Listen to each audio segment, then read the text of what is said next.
상선동의 앞잡이 노릇을 하고 있는 포털 미디어다음, 하루에 한 800만 명이 들어가는 그 포털 미디어다음이 매일같이 윤창중에 대해서 메인에 기사를 올리고 있는데, 제가 최근에 그젠가 가장 어처구니없는 기사를 봤는데요.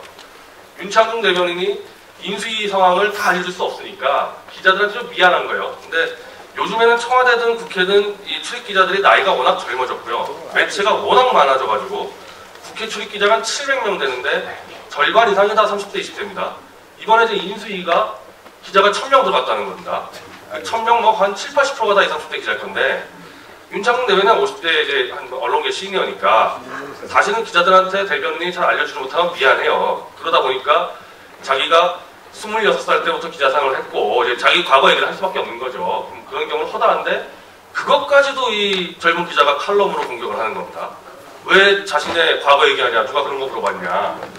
근데 그 칼럼이 어떻게 보면 작은 인터넷 매체 칼럼인데 그 칼럼이 인터넷 포털 메인에 걸리니까 그건 막 댓글부터 해가지고 윤창중 공격이 어마어마하게 벌어지는 거죠.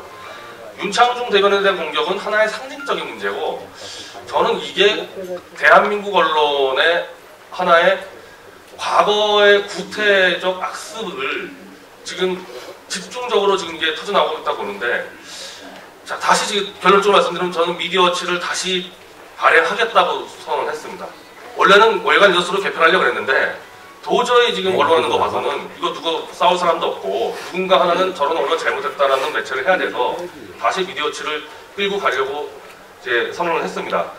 이제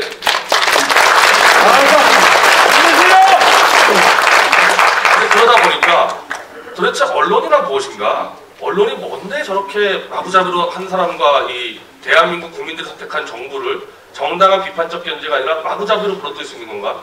그리고 물어뜯으면서 이른바 정권 길들이기라는 건데요, 초반에. 언론이란 존재가 뭔데 저런 권한을 가지고 있는 건가? 언론은 사적으로 보면요, 그냥 사업자 등록증 내가지고, 대한민국 언론은 등록제입니다. 사업자 등록증 내가지고 자기가 하면 됩니다. 누구든지 언론사를 세울 수 있고, 누구든지 언론사 신고한 다음에 자기가 기자증 들고 다니는 기자가 되는 거죠. 어떠한 자격도 없습니다. 그런데 우리가 무슨 공기관이나 무슨 국회나 심지어 민간 기업까지도 내가 어느 매체의 기자인데 뭐뭐뭐 알려주세요 그러면은 잘 알려줍니다. 물론 안 알려주는 경우도 있지만은 기자가 아니면은 일반인이 전화 걸어가지고 사기업다 전화 걸어서 이거 뭡니까? 그러면 누가 알려줍니까? 근데 기자라는 신분만 들고 있어도 국회든 뭐 정부든 전화 걸어서 알려준단 말이죠. 심지어 아무 관계없는 그냥 일반 교수, 일반 전문가도 저 같은 경우도 이제 저도 매체를 하지만은 저 매체, 미디어나 인터넷 분야 제가 또 전문가 역할을 하기 때문에 각 무슨 인터넷 전문 기자나 IT 기자들이 저한테 전화 와서 자문을 구해가는데 그럼 뭐 대가를 줍니까? 저한테 뭐 원고료나 자문료 주지도 않고 인사도 안 했는데 갑자기 누구누구 매체 누구 기자입니다. 이거 어떻게 생각하세요? 알려주세요. 그러면은 다 알려줍니다. 제가 왜 알려주겠습니까? 기자들한테.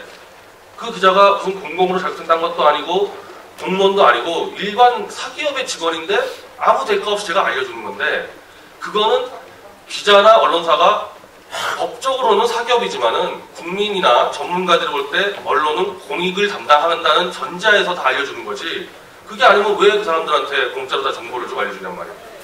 그러면 언론이 아무리 사기업이어도 머릿속에서 자, 공익, 좀 더 나가면 이제 국익의 머릿속에 들어가 있지 않으면은 언론 사업을 하면 안 되는 거죠.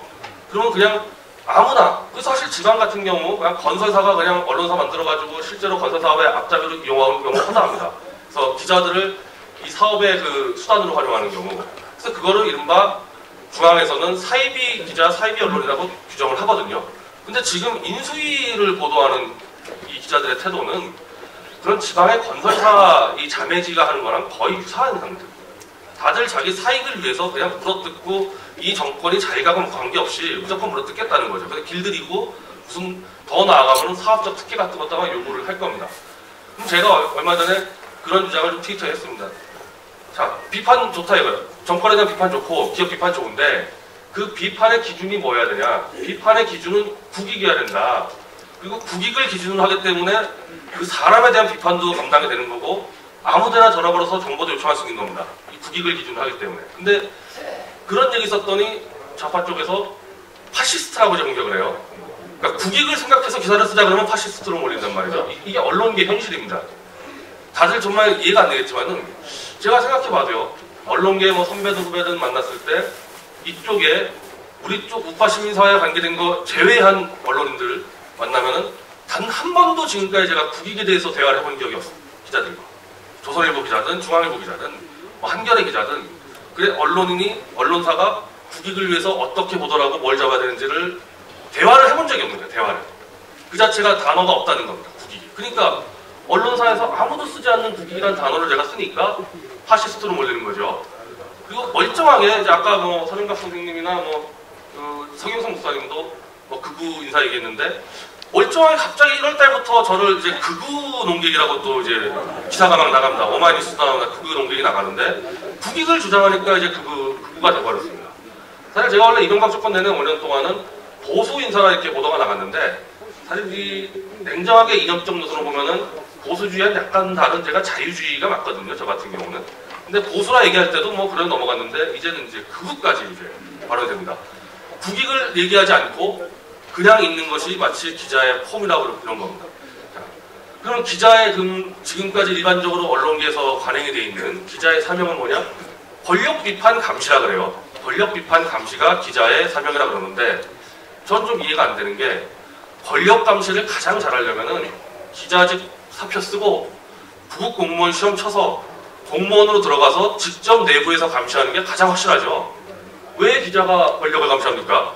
공무원 들어가가지고 청렴하게 하고 있으면 그게 가장 좋은 방식 아닙니까? 그럼 권력 감시하려고 기자하는 건 아니란 말이죠. 그럼 도대체 기자나 언론사는 왜 하는 건가?